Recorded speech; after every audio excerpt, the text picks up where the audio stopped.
Data का class कर रहे हैं, डेटाबेस मैनेजमेंट डीबीएमएस के बारे में बात कर रहे हैं। तो पहले हम लोगों ने कहा डेटा की शॉर्टिंग कर लेते हैं।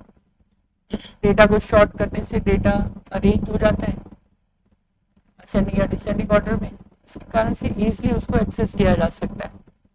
अल्फ़ाबेटिकली ऑर्डर में अरेंज हो जाता है, जल्दी उसको देखा जा सकता है। डेटा एक फिल्टर भी कर लिया, स्पेसिफाइड रिकॉर्ड देखने के लिए हम उसको फिल्टर कर लेते हैं। जो रिकॉर्ड देखना चाहते हैं उसको फिल्टर करके यूँ कर लेते हैं। फिल्टर दो तरीके के होते हैं। फिल्टर एक ऑटो फिल्टर है, एक एडवांस फिल्टर है। ऑटो फिल्टर जैसे आप कॉलम का बटन चूज करते हैं डेटा को शो कर देता है, ये ऑटो फिल्टर कहलाता है, ये टेम्परेरी होता है। जैसे ही दूसरा फिल्टर अप्लाई करते हैं पहले वाले का रिजल्ट हट जाता है। ऑटो फिल्टर होता है कि डेटाबेस पर उसी समय जब हमको कोई चीज़ सर्च करनी होती है, देखनी होती है, तो फिल्टर करके उसको देख लिया जाता है, इसको लोग ऑटो फिल्टर कहते हैं। और जब उसके रिजल्ट को सेव करना होता है तो एडवांस फिल्टर से उसको कॉपी करके पेस्ट कर लिया जाता है, या एडवांस फिल्टर कमांड से उसको एक्सटेंड कर लिया जाता है। अब इसी में डेटा का वैलिडेशन आ रहा है। तीसरा टॉपिक है डेटा का वैलिडेशन। नाम सही समझ में आ रहा है कि जो डेटा भरा जाए वो सही भरा जाना चाहिए। तो उसको कह रहे हैं सही भरे जाने का क्या मतलब है, डेटा का वैलिडेशन। जैसे कि हमने क्वालिफिकेशन में हमको एक प्रॉब्लम समझ में आया, तो हम लोगों ने क्वालिफिकेशन करी कई बार, बीटेक करी है हमारे पास, बीबीए एमबीए है, लेकिन हम लोगों ने उसको लिखने का दो तरीके से लिख दिया। एमबीए को दो तरीके से लिख दिया, एक एमबीए में डॉट नहीं लगाया, एक एमबीए में डॉट लगा दिया। तो यूजर को नहीं पता है। और ये भी होता है कि कंपनी में एक ऑपरेटर तो होता नहीं है, कंपनी में कई ऑपरेटर्स हो सकते हैं, 3 4 2 5 10, अलग अलग एंट्री करी जा सकती है। तो कोई कंपनी में ऐसा नहीं होता है कि अपनी मर्जी से किसी को क्वालिफिकेशन भरनी है तो भर लिया। यहाँ पे तो हम लोग रॉ डेटा भर रहे हैं, इसलिए तो हम लोग ऐसा कर रहे हैं यहाँ पर। तो हम लोग को कंपनी में जब हम लोग काम करेंगे तो कंपनी के अंदर पॉलिसी होगी कि उस किसी कॉलम को कैसे भरना है वो बताया जाता है। जो भी हमारे टीम लीडर होंगे वो हमको पहले इन्फॉर्म करेंगे कि आप एम्प्लॉय आईडी कैसे डालेंगे, क्योंकि हमें तो पता नहीं है कि एम्प्लॉय आईडी कैसे जनरेट होगी। जब हम टीम लीडर बन जाएंगे तो हम अपनी टीम को इन्फॉर्म करेंगे कि हम एम्प्लॉय आईडी कैसे भरना चाहते हैं। तो यही चीजें अब एम्प्लॉय आईडी का एक क्वेश्चन आता है, एक क्वालिफिकेशन का आता है। इसी तरीके से आईटी फील्ड, ये डिपार्टमेंट, सब जगह ये बातें लागू होती हैं। जैसे मेल फीमेल भरना होता है, तो मेल फीमेल में क्या होगा कि नॉर्मली कोई एम डाल देगा, कोई एम एल मेल डाल देगा, कोई एफ डाल देगा, कोई फीमेल पूरा डाल देगा। चीजें सही है, हमें एक पॉलिसी रखनी होगी। तो हम बता देंगे अपने जूनियर्स को कि आपको पूरा मेल लिखना है कि केवल एम लिखना है, ताकि गलती ना हो। इसी को हम लोग वैलिडेशन कहेंगे कि जो सेल के अंदर एंट्री फिल करी जा रही है सही होनी चाहिए, इसका वैलिडेशन। अगर हमें कोई कंपटीशन हम ऑर्गेनाइज कर रहे हैं और उसमें एज हमें 18 से 25 की चाहिए, तो फिर 18 से कम वाला रिकॉर्ड वहाँ पे फिल होने का कोई मतलब नहीं है। कोई आया, हम किसी को ज्वाइनिंग देना चाहते हैं, इस हमने उसमें रखा है कि एज 18 से 25 होनी चाहिए या जो भी। तो अगर 18 से कम वाला अप्लाई कर रहा है तो हम उसको लेंगे ही, 25 से ज़्यादा वाला अप्लाई कर रहा है तो हमें उसको लेना ही नहीं है, उसका फॉर्म उसी समय रिजेक्ट हो जाना चाहिए, राइट। तो दिस इज कॉल्ड वैलिडेशन, कि एंट्री भरते समय वैलिडेशन लग जाए, ये पढ़ना है। तो कैसे लगाएंगे, ये शुरू करते हैं। मान लीजिए यहाँ से हम लोग स्टार्ट करते हैं। ये जो स्टूडेंट के रिकॉर्ड्स हैं, अब इसमें नंबर है, हिंदी इंग्लिश मैथ्स के मार्क्स के नंबर है ना।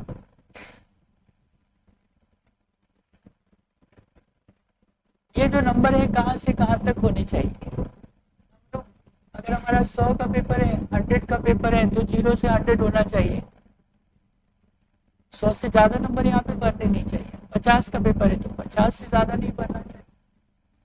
अब न्यूमेरिक सेल है, ये तो ओपन है। अगर कोई यहाँ पर हिंदी के नंबर बहुत ज़्यादा यहाँ पे भर देगा तो उसको कोई मना करने वाला तो नहीं है। हिंदी के नंबर यहाँ पे भरे हुए थे, 98 हम जाएं और उसको 198 कर दें, या इंटेंशनली या गलती से, तो कोई हमको मना करने वाला है नहीं। जैसे हम 198 भरेंगे, इसका परसेंटेज 9% हो जाएगा, ये टॉप कर जाएगा लड़का। और गलत है ये तो, 109% मार्क्स किसके आ सकते, नहीं आ सकते। और हमें हो सकता है गलती से हम इसमें माइनस डाल दें, तो भी कोई हमको मना करने वाला नहीं है। तो ये जबरदस्ती बेचारा फेल हो जाएगा, राइट। तो इसके नंबर कहाँ से कहाँ तक होने चाहिए, 0 से, पॉजिटिव नंबर होना चाहिए, 0 से स्टार्ट होना चाहिए, और 0 से स्टार्ट होना चाहिए, और जो हमारी मैक्सिमम वैल्यू है बस वहीं तक जाना चाहिए, आगे जगह खाली पड़ी। तो शुरू करते हैं हम लोग इस तरीके से। धीरे धीरे आप समझेंगे इन चीज़ों को कि अभी रिकॉर्ड भरने से पहले ही कंपनी के अंदर ये सब पॉलिसीज होती है। आपको एक्सेल शीट जो मिलेगी फिल करने को, उसमें एक एक्स्ट्रा शीट लगी हुई होगी कि how to fill the sheet. मेरी बात समझिएगा, जब आप किसी कंपनी में काम करने जाएंगे, आपको कोई एक्सेल शीट मिलेगी काम करने के लिए, या कोई सॉफ्टवेयर मिलेगा, तो उसके साथ उसकी इंस्ट्रक्शन शीट भी साथ में मिल जाएगी कि आपको भरना क्या है उसके अंदर। तो आपको पहले से एक्सप्लेन कर देगी, उसको मैनुअल बोलेंगे, आप उस मैनुअल से देख करके काम कर सकते। तो हम लोग शुरू करते हैं इन चीज़ों को। जो भी हमारा एडमिन होगा या जब हम एडमिन बनेंगे तो हम इन सारी चीज़ों को पहले से ही सेट करके रखेंगे।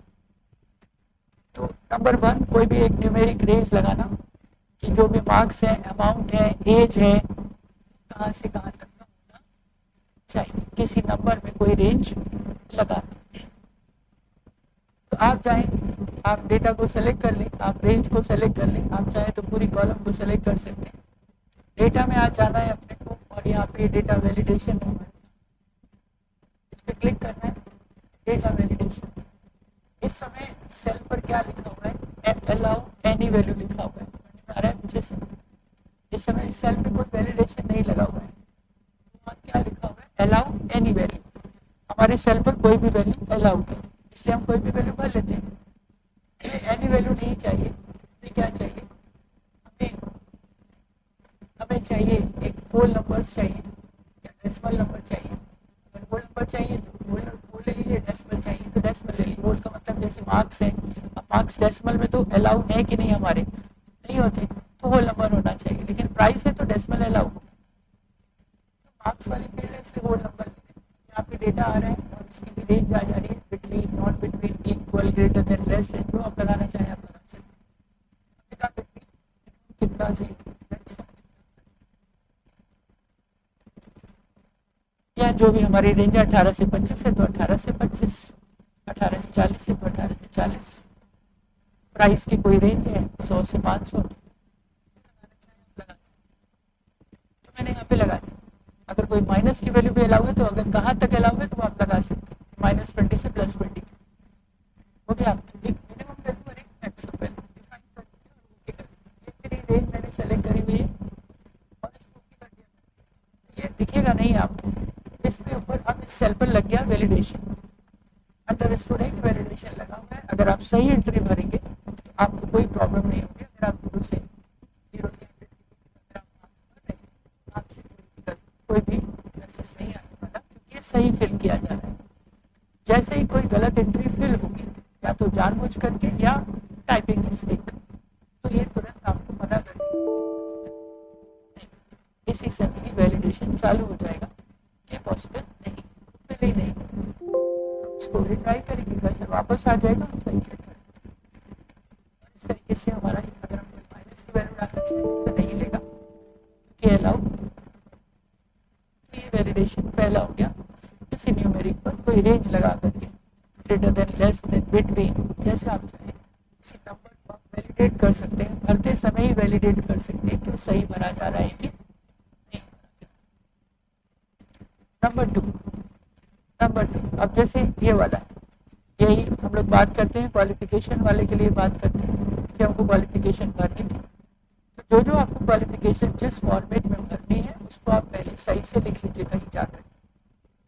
जो भी आप चाहते हैं वो आप उनको सही से लिख लीजिए, जितने भी आप जितने तरीके के आपके अलाउ तो आप लिख लीजिए, एक अलग जाके लिख लीजिए। तो हमारे पास जितने ऑप्शंस हैं इतने ऑप्शंस को हम क्या करते हैं, कहीं किनारे जा करके आप लिख लीजिए और उसको याद कर लीजिएगा कि आप कहाँ लिख रहे हैं। शीट काफ़ी बड़ी होती है, आप याद कर लीजिएगा कि कहाँ पे। एक पसंदीदा कॉलम आप Z ले लीजिए, Z1 ले लीजिए, तो आप चाहे ले लीजिए, कहीं दूर का ले लीजिए ताकि वहाँ पर डेटा ना पहुँचे और प्रिंटिंग पे भी ना। आप डबल ए पर ले ले रहे हैं, डबल A1 पर मैंने इसको कॉपी कर लिया है। जो चीज़ें आपको चाहिए, जैसे MBA एक बार है, MBA ऐसे लिखा होना चाहिए, BTech लिखा होना चाहिए, BSc ऐसे नहीं लिखा जाता, BSc ऐसे लिखा जाता है, MSc ऐसे लिखा जाता है। अब BSc, BCom, BA आप अलग अलग लिखना चाहते हो कि सिर्फ ग्रेजुएट और पोस्ट ग्रेजुएट लिखना चाहते हो, आप क्या लिखना चाहते हो, तो आपके ऊपर डिपेंड करता है। आपको तीनों लिखना है, BA, BCom, BSc आप फिल कर दीजिए। आप 3 चीज़ें नहीं चाहते, आप ग्रेजुएशन एक भर दीजिए। इसी तरीके से आप MA, MSc, MCom करना चाहते हैं कि पोस्ट ग्रेजुएट करना चाहते हैं, आप क्या फिल करना चाहते हैं, वो आप अपनी एक लिस्ट बना लीजिए पहले से। तो जो आपको लगे कि ठीक है, उसकी आप एक लिस्ट बना लीजिए कि कौन कौन से सही है, तो हम उसकी एक सही लिस्ट बना लेंगे। जो सही लिस्ट है वो हम यहाँ पे फिल कर ले रहे हैं। MBA, BBA, BTech, BSc, MSc, BA, BSc, ये नहीं चाहिए तो आप इंटर। मैंने एक सही लिस्ट यहाँ पे बना ली। जितनी चीज़ों की आपको ज़रूरत है वो आप बना लीजिए, बाकी को हटा दीजिए, उसको टाइप कर लीजिए। तो मुझे क्वालिफिकेशन में ये चीज़ें चाहिए, ओके। इसी तरीके से कोई जेंडर वाला कॉलम चाहिए तो मुझे उसमें केवल M और F चाहिए और कुछ नहीं चाहिए। मेल और फीमेल चाहिए थोड़ी चाहिए, लेकिन जेंडर वाला कोई कॉलम है तो उसमें M और F लिखना चाहते हैं और कुछ नहीं। इसी तरीके से अगर स्टूडेंट वाली फाइल है तो उसमें कैटेगरी वाली फील्ड होगी, उसमें general, SC, ST, OBC, minority, इतने ऑप्शन होने चाहिए। अब आप माइनॉरिटी को मिल लिखिए, माइनॉरिटी को बड़े से लिखिए, जैसा आप फिल करना चाहते हो एक बार अपनी लिस्ट बना लीजिए। क्या करिए, एक बार अपनी लिस्ट बना लीजिए। अब चलिए शुरू करते हैं। ये वाला क्वालिफिकेशन, ये वाला कॉलम यहाँ से हम आगे कैसे नहीं भरेंगे, तो क्या करेंगे कि हमने इसको सेलेक्ट कर लिया है, यहाँ पे क्वालिफिकेशन वाला कॉलम है। इसका जो वैलिडेशन है वो एक लिस्ट है, कॉलम मैंने सेलेक्ट कर लिया। आप कहीं डेटा डिलीट करेंगे तो मैंने पहले ही बता दिया कि आप हमको लिखने से पहले ही सेट किए हुए होंगे या आपको कहीं पर कंपनी में सेट की हुई मिलेगी, ताकि बाद में रिकॉर्ड को डिलीट ना करना पड़े। अब है तो करना ही पड़ेगा, या आगे के लिए अप्लाई कर सकते हैं। बहरहाल मैंने हटा दिया है, हटा करके सेलेक्ट किया और अब की बार मैंने ले लिया लिस्ट, यहाँ पर एक option list, data validation list. ऐसे आप लिस्ट लेंगे, पूछेगा कि लिस्ट कहाँ है, आपको अच्छे से पढ़ने में आ रहा है आपको। यहाँ पर ऑप्शन आ रहा है डेटा वैलिडेशन। डेटा वैलिडेशन में जूम करने की कोशिश कर रहा हूँ। लिस्ट और सोर्स, सोर्स में आप इस रेड वाले बटन पे क्लिक करिए। रेड वाले बटन पे क्लिक करने से कर्सर फ्री हो जाता है, ये लिस्ट इधर चली जाती है और उसके बाद आप कर्सर कर सकते हैं। आप अपनी जगह पर ले जाइए, आपने जो लिस्ट बनाई थी आप उस जगह पर जाइए कि आपने लिस्ट कहाँ बनाई थी, आपने लिस्ट है ये, इसको करके आप रेड बटन पे अगेन क्लिक करिए, आप लिस्ट बन जाएगी। अब आप देखेंगे कि यहाँ पर एक बटन ड्रॉप डाउन अपने आप आ जाएगा और इस ड्रॉप डाउन के अंदर लिखा होगा पहले से आप क्या करना चाहते हैं। आपको चूज करने की जरूरत भी नहीं है कि अगर आप BBA लिखना चाहते हैं तो BBA आप लिख भी सकते हैं, आप टाइप भी कर सकते हैं और उसे चूज भी कर सकते हैं। अगर आप चूज कर रहे हैं तो वो अपने आप ही जो सही एंट्री होगी आ जाएगी। अगर गलत एंट्री चूज लिखेंगे B.B.A लिखेंगे जो कि नहीं है तो नहीं लेगा वो, तब आप उसको ड्रॉप करके चूज कर सकते हैं कि उसमें सही क्या है, आपको दिख जाएगा। तो गलतियाँ नहीं, इंटर के लिए आई दबा दें, इंटर के लिए जैसे आई लिखा मैंने तो आई, तो आप टाइप भी कर सकते हैं, ड्रॉप डाउन से चूज भी कर सकते हैं। इसी तरीके से कहीं पर हमारे पास मेल फीमेल का हमारे पास हमको भरना है, हमने इसको सेलेक्ट कर लिया कि यहाँ पर हमको जेंडर भरना है, मेल है कि फीमेल, आगे होना चाहिए कॉलम। पे करना है, चूज किया, डेटा पे गए, वैलिडेशन पे गए, लिस्ट किया, सबकी लिस्ट बना लीजिए, लिस्ट करिए, सोर्स में जाइए, लिस्ट को सेलेक्ट कर लीजिए, केवल वही ऑप्शन बस M और F होना चाहिए, क्लिक करिए, ओके करिए। आप देखेंगे यहाँ पर M और F के अलावा और कोई भी चीज़ यहाँ पे नहीं लिख पाएंगे, ड्रॉप डाउन में M और F लिखा रहेगा, आप यहाँ पे M और F अपने हाथ से टाइप कर सकते हैं, मेल पूरा लिखेंगे तो नहीं आएगा, तो आप M और F हाथ से टाइप करते रहिए और यहाँ पे ड्रॉप डाउन से चूज कर लीजिए। इस तरीके से कोई कैटेगरी वाली फील्ड है, मुझे जनरल SC ST OBC भरना था, मैंने इसको सेलेक्ट कर लिया है, डेटा वैलिडेशन पे गए हैं, डेटा वैलिडेशन पे गए हैं और यहाँ पर लिस्ट किया है, सोर्स पे गए हैं, लाल बटन पे क्लिक किया है, लिस्ट को चूज कर लिया है, अपनी लिस्ट को चूज कर लिया है, ओके किया है, ओके किया है, उतने पर बटन वापस आ जाएगा, उतने पर बटन आ जाएगा और यहाँ पे कैटेगरी जैसे भरना है भर सकते हैं। क्वेश्चन आता है कि जब सिलेक्शन खत्म हो जाएगा तब क्या होगा सर, दोबारा लगाना पड़ेगा क्योंकि सारी चीजें सेलेक्ट नहीं करी गई, यहीं तक वहाँ तक बटन आ रहा है, उसके बाद नहीं आ रहा, उसके बाद नहीं आ रहा, या फिर ये है यहाँ पर हमने क्वालिफिकेशन को सेट कर लिया था, या फिर यहाँ तक का क्वालिफिकेशन सेट है, अब रिकॉर्ड और यहाँ पे भी जो भरा जाएगा अब रिकॉर्ड आगे भरे जाएंगे, तो क्या मुझे दोबारा से भी पूरा प्रोसेस करना पड़ेगा, ऊपर से आप पेस्ट स्पेशल वैलिडेशन कर सकते हैं, आपके पास पेस्ट स्पेशल के अंदर एक कमांड था पेस्ट वैलिडेशन, तो आप जाइए और कॉपी करिए उस सेल को, जब आपको आगे लिस्ट बढ़ानी है कोई जरूरी नहीं कि हमेशा पूरा ही रिकॉर्ड आपने सेलेक्ट करना, पूरा से सेलेक्ट किया, वैलिडेशन लगा दिया, जैसे जैसे काम बढ़ता रहे वैसे वैसे वैलिडेशन को आप आगे बढ़ाते हैं। यहाँ पर एक वैलिडेशन लगा, आप देख पा रहे हैं ड्रॉप डाउन बटन आ रहा है यहाँ तक, यहाँ पे नहीं आ रहा है क्योंकि यहाँ पे वैलिडेशन खत्म हो चुका है, तो नए रिकॉर्ड में वैलिडेशन नहीं आएगा, तो क्या करेंगे, कहीं से भी कॉपी कर लेंगे, कॉपी करके और पेस्ट स्पेशल कमांड में भर चुके हैं, कॉपी किया और सेलेक्ट करके right paste special, right paste special के अंदर हमारे पास एक ऑप्शन था पेस्ट द वैलिडेशन, वैलिडेशन वाले को पेस्ट कर लेंगे, जैसे पेस्ट करेंगे तो आगे इस सब आ गया, फिर से वैलिडेशन किसी भी समय वैलिडेशन अगर हटाना है अपने को, वैलिडेशन नहीं चाहिए, मान लीजिए लग गया, रिवर्स होते हैं ज़्यादा लग गया, ऊपर की शीट खत्म हो गई, वैलिडेशन हटाना है क्या करें, वैलिडेशन हटाना है क्या करें, क्लियर ऑल कमांड, सारी चीज़ें क्लियर कर देता है, किसी भी समय क्लियर कर देंगे तो ये डेटा फॉर्मेट वैलिडेशन सब कुछ क्लियर कर देता है।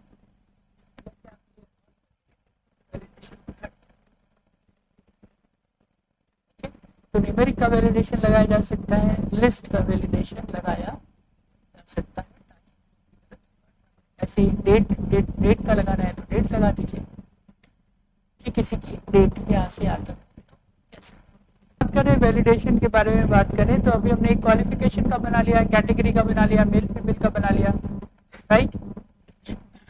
तो इसी तरीके से हम अपने जितने भी हमारे पास प्रोडक्ट हैं उनका बना लेंगे कि जब हम सेल करेंगे तो सेल में भी प्रोडक्ट के नाम गलत नहीं चढ़ने चाहिए, वो भी लिस्ट में आ जाने चाहिए।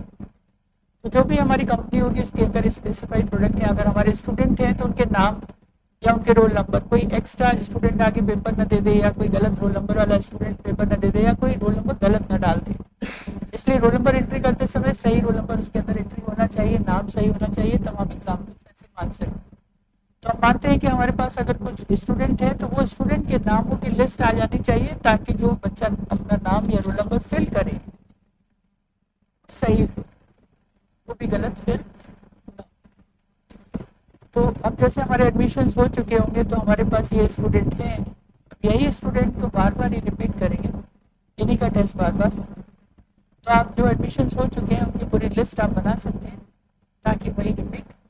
और दूसरी चीज़, जब जैसे ही टेस्ट होगा तो हमें सारे 52 नंबर फिर से चाहिए होंगे, तो या तो हम बार बार इसमें से आगे कॉपी पेस्ट करें या फिर एक लिस्ट बना लेंगे, जैसे ही लिस्ट बनाएंगे रोल नंबर 1 डालेंगे और ट्रैक करेंगे सबके नाम आ जाए, आपको बार बार टाइप या कॉपी पेस्ट। ध्यान से समझते हैं, हम लोग गए हैं लिस्ट में गए, हम लोगों ने डेटा को सेलेक्ट कर लिया, मिला करके जो भी आपको लिस्ट बनानी है उसको एक बार टाइप होना जरूरी है, एक बार टाइप हो चुकी है या तो मेन डेटा पे या तो कहीं और टाइप हो चुकी है, हमने उस डेटा को सेलेक्ट किया है, फाइल पे गए हैं, ऑप्शंस पर गए हैं, एडवांस पे गए हैं, फाइल ऑप्शन एडवांस पे चले गए और एडवांस में नीचे हमको मिल गया है एडिट कस्टम लिस्ट। यहाँ पे क्लिक किया है हमने और इसको इंपोर्ट कर लीजिए। ये इंपोर्ट का है, वहाँ पे डेटा ऑलरेडी सेलेक्टेड है, आपको इसको कर लीजिए इंपोर्ट। जैसे इंपोर्ट करेंगे सारे नाम इंपोर्ट होकर के यहाँ पर आ गए और इसको ओके कर दीजिए। ये लिस्ट में ऐड हो गया, ये लिस्ट में ऐड हो गया। इससे क्या फायदा होगा, अब कभी भी आप प्रिया लिखेंगे, आप प्रिया लिखेंगे और उसको ड्रैग करेंगे, आगे के नाम अपने आप आ जाएंगे, आपको सब कुछ टाइप करने की जरूरत नहीं पड़ेगी। कोई जरूरी नहीं कि आप प्रिया से ही काम करें। ये क्या चीज़ है कि याद होगा आपको, जब हम लोग जनवरी लिखते हैं तो जनवरी फरवरी मार्च अपने आप आ जाता है, मंडे लिखते हैं तो ट्यूसडे वेडनेसडे अपने आप आ जाता है, अपने आप यही होता है। इसके अंदर 4 चीज़ें सेट हैं, आपने ध्यान दिया कि ऑप्शंस, ऑप्शन के अंदर एडवांस, एडवांस के अंदर कस्टम लिस्ट, कस्टम लिस्ट। और हम लोग देख रहे हैं कि एक संडे मंडे वाले मतलब इनिशियल SUN 3 लेटर और एक संडे पूरा लिखा, इसी तरीके से JAN और जनवरी पूरा लिखा है। यही 2 फॉर्मेट होते हैं, दिन के नाम और मंथ के नाम। तो जैसे हम SUN लिखते थे मंडे ट्यूसडे अपने आप आ जाता है, इनिशियल लिखे SUN तो दिन आएगा, पूरा लिखे क्यों आता है, वो इसी वजह से आता है। यहाँ पे वो सेट है। अब हमने इसके अंदर अपनी भी लिस्ट ऐड कर दी, अपनी भी लिस्ट इसके अंदर हमने ऐड कर दी। अब हमारे भी नाम इसके अंदर ऐड हो गए हैं, पूरी लिस्ट में नाम आ गए हैं। अब हम लोग किसी भी समय अपने किसी भी एक स्टूडेंट का नाम लिखेंगे, किसी भी एक स्टूडेंट का नाम लिखेंगे और आगे ड्रैग करेंगे, बाकी सारे नाम बाकी सारे नाम अपने आप आ जाएंगे। It's called custom list, custom list. क्या हम अपनी कस्टम लिस्ट बना सकते हैं। डेटा वैलिडेशन हो गया, इसी के अंदर हम एक कस्टम लिस्ट बना करके उसको एज ए वैलिडेशन के तरीके से चूज कर सकते हैं। अब ये लिस्ट बन जाएगी, लिस्ट को आप वैलिडेशन में डाल देंगे, हर बार वही नाम ही एंट्री होगी सही से, पूरे नाम टाइप करने की जरूरत नहीं पड़ेगी। जब लिस्ट बनी हुई होगी आप उसी में से आप सेलेक्ट कर सकते हैं। करना क्या है कि या तो उसी को सेलेक्ट करके आप वैलिडेशन के लिए कॉपी पेस्ट कर लीजिए या फिर इसको कभी भी आप ड्रैग करके ला सकते हैं। थर्ड एंड इम्पॉर्टेंट पार्ट, बहुत जरूरी part, sheet linking, very important concept. जब आप फॉर्मूला बनाते हैं तो फॉर्मूला क्या करता है, सेल को लिंक करता है। फॉर्मूला और फंक्शन क्या करते हैं, किसी सेल को लिंक कर देते हैं। हम लोग यही तो करते हैं कि equal to A1 plus B1 plus C1 equal to D2 multiply by 12%, ऐसे करके हमने किया। जब हमने लिखा है कि इक्वल टू D2 टू 12%, इसका मतलब D2 को हम लोग ने लिंक कर लिया है जहाँ पर भी मुझे टेक्स्ट निकालना है। तो जो हमारा करंट सेल है वो D से लिंक है। कोई फॉर्मूला हमेशा किसी सेल को लिंक कर देता है। एक्सेल का यही फॉर्मूला है कि सेल को लिंक करके वहां से वैल्यूज उठाई जा सकती है। अब बात आ रही है शीट को भी लिंक किया जा सकता है, एक शीट से दूसरी शीट को लिंक किया जा सकता है, एक शीट से दूसरी शीट को लिंक किया जा सकता है। एक शीट से दूसरी शीट को लिंक करने का मतलब है कि जब ये एम्प्लॉय मास्टर बन गया, एम्प्लॉय मास्टर हमने बना लिया, एम्प्लॉय मास्टर बनाया था। मास्टर में क्या होता है, एक हमारे पास हमेशा 2 चीजें चलेंगी, एक मास्टर और एक ट्रांजेक्शन। स्टूडेंट जब एडमिशन लेगा तो मास्टर, एम्प्लॉय की ज्वाइनिंग होगी तो मास्टर, बैंक में खाता खुलवाया तो मास्टर, राइट। उसके बाद प्रोसेस चालू, फिर ट्रांजेक्शन स्टार्ट होगी, स्टूडेंट पढ़ना शुरू करेगा, वो टेस्ट देगा, फीस जमा करेगा, उसके सर्टिफिकेशन जारी होंगे तो उसका प्रोसेस चलने लगेगा। मास्टर का मतलब उसका नाम, पता, फादर नेम, मोबाइल नंबर, आधार नंबर, मोबाइल, ये ईमेल आईडी, ये उसका मास्टर है। तो जब कभी हमें जरूरत होगी तो मास्टर होता है। इसी तरीके से हम कहीं पर भी एडमिशन लेते हैं तो पहले हम अपनी डिटेल देनी पड़ती है, इट्स कॉल्ड मास्टर। फिर हमारे ट्रांजेक्शन शुरू होते हैं, बैंक में खुलवाया तो बैंक मास्टर, फिर बैंक ट्रांजेक्शन।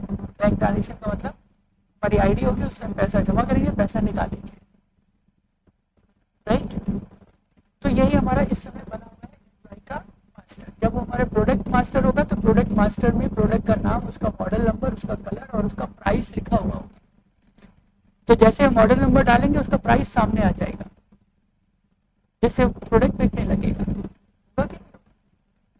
तो ये सब चीजें, तो एक मास्टर फाइल बनेगी और एक ट्रांजेक्शन फाइल बनेगी। ये मास्टर बना हुआ। अब इसके मिस्टर रजत है हमारे, रजत यादव है, जिसकी बेसिक सैलरी 40,000। अब आपको पेरोल करना होगा, अब इसकी मंथली सैलरी बनेगी, तो इसी के 40,000 पे ही तो आप उसका पीएफ और ये सब कैलकुलेट करोगे, है कि नहीं। तो हम लोग क्या करना है अपने को, अब हमें जो मास्टर बना है वहीं से उसका नाम उठाना है, वहीं से उसकी सैलरी उठानी है। तो हम लोग ने यहाँ पे लिख लिया सीरियल, या फिर अगर नहीं भी लिखते हैं तो हमने यहाँ से सिंपली क्या किया, सारी आइडिया उठा ली, सारी आइडिया उठा ली, नाम उठा ली, जो भी उठाना है उठा लेंगे हम लोग।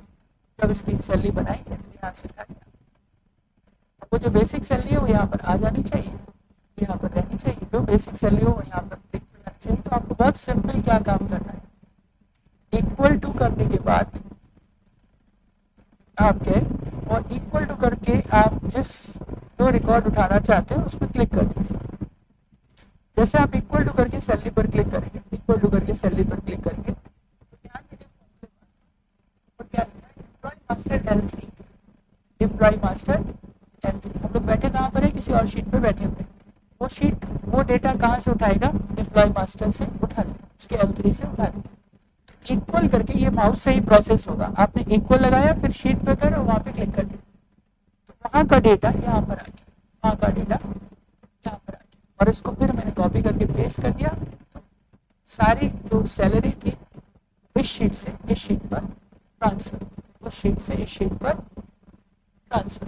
अब हम यहाँ पर उसका पीएफ, टैक्स, बेसिक, HRATA जो मुझे निकालना है, अलाउंसेस निकालने होंगे सैलरी के लिए, यहाँ पे HRATA जो निकालना होगा, फिर इसकी नेट सैलरी निकलेगी, पीएफ कटेगा, नेट सैलरी निकलेगी।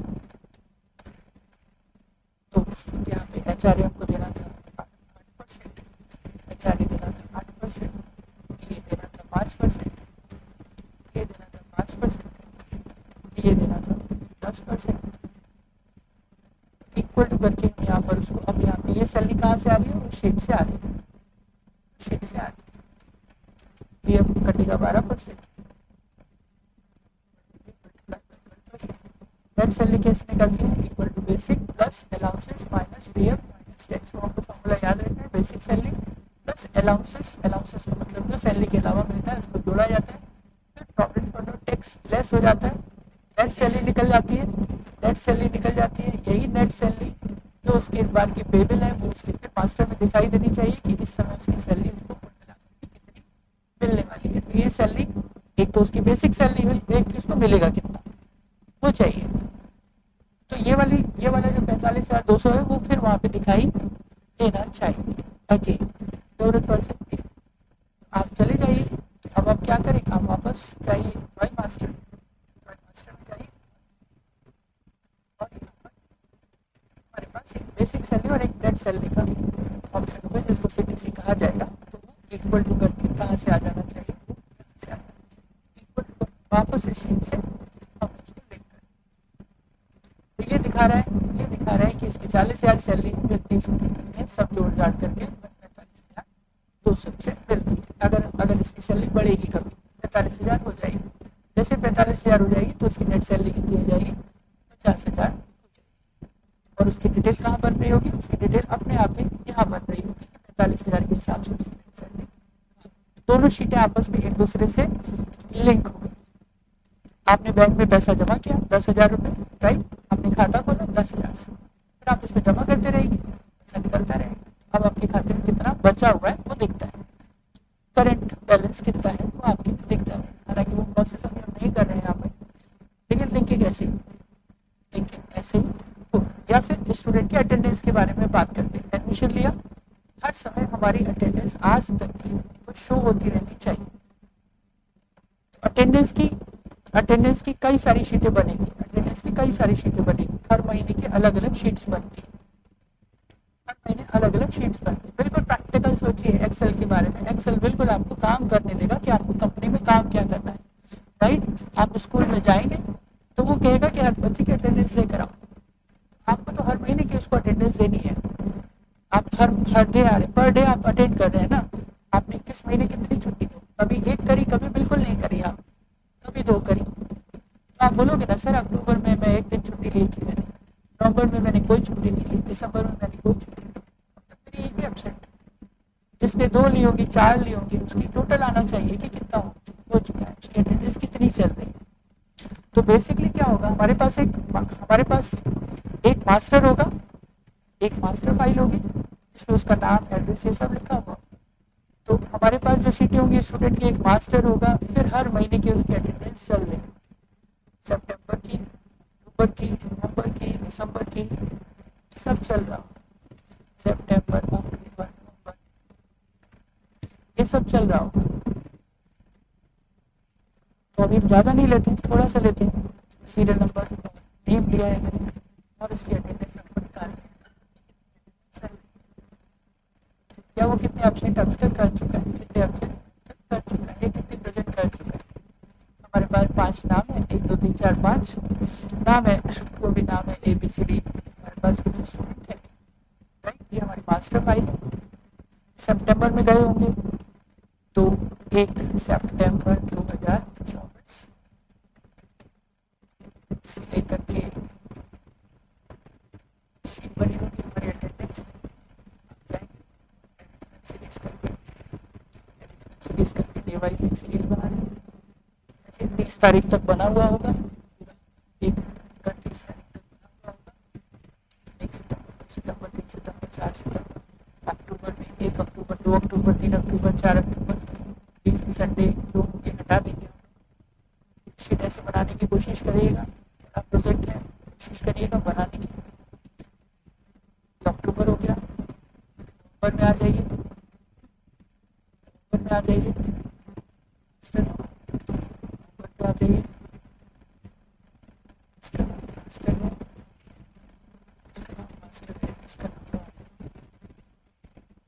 किसी भी शीट को आगे पीछे किया जा सकता है जरूरत पड़ने पर।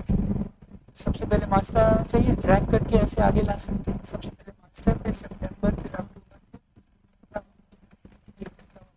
डेट लिखने के मेथड मत भूलिएगा, पीडीएफ में फाइल में ऐसे करके सीरीज कमांड पे गए, ए वाई सीरीज बना दी, ये सीरीज बन चुकी है। बाद में डेट को जैसे अरेंज करना चाहें अरेंज कर सकते हैं, जैसे अरेंज करना चाहें अरेंज कर सकते हैं, फाइल में बता सकते हैं सब।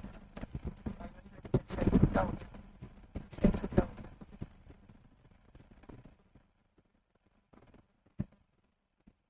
इस तरीके से यहाँ पे पहुँचे। ध्यान देते रहिएगा, स्टूडेंट है हमारे 1 2 3 4 5 स्टूडेंट है हमारे। सीरियल नंबर आना चाहिए, कॉपी करके पेस्ट किया हुआ है, लिंक भी कर सकते हैं, ये आ गया। लिंक होना चाहिए, लिंक होना चाहिए, कंट्रोल-C या फिर लिंक कर देना चाहिए। लिंक कैसे करना चाहिए, लिंक करके सिंपल सीरियल नेम को से इक्वल टू करके चूज कर लेना चाहिए। बड़ा सेल ले लिया, कॉपी करके यहाँ पे पेस्ट कर दिया, नाम आ गया तो कॉपी करके पेस्ट कर दिया, आ गया। अब एक दिन का काम नहीं है, जब सितंबर चल रहा होगा तो रोज की प्रेजेंटी लग रही होगी, मैनुअल नहीं लग रही होगी, कार्ड से लग रही होगी, अंगूठे से लग रही होगी, जैसे भी हो रहा होगा रिकॉर्डिंग हो रही होगी, या तो हाथ से टाइप हो रहा होगा या हाथ से वो साइन कर रहा होगा या कार्ड होगा या जो भी होगा। प्रेजेंटी चल रही है, कभी एक एब्सेंट है या कोई संडे है, जो भी होगा कोई संडे का मार्क करना पड़ेगा, मैनुअल मार्किंग करनी। काउंटिव लगेगा, इक्वल टू काउंटिव कितने ए है, हमको गिनना पड़ेगा कि कितने ए, राइट। तो काउंटिव पूरा 30 दिन का डाटा होगा, पूरा 30 दिन का डाटा होगा, से लेकर के ए कितने ए कितने बी, एक ए है इसके अंदर, सो ऑन,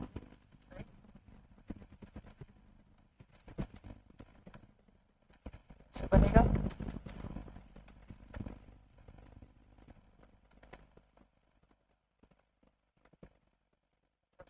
सबका सही जो भी होगा भरा जाएगा। सितंबर का आ गया हमारे पास।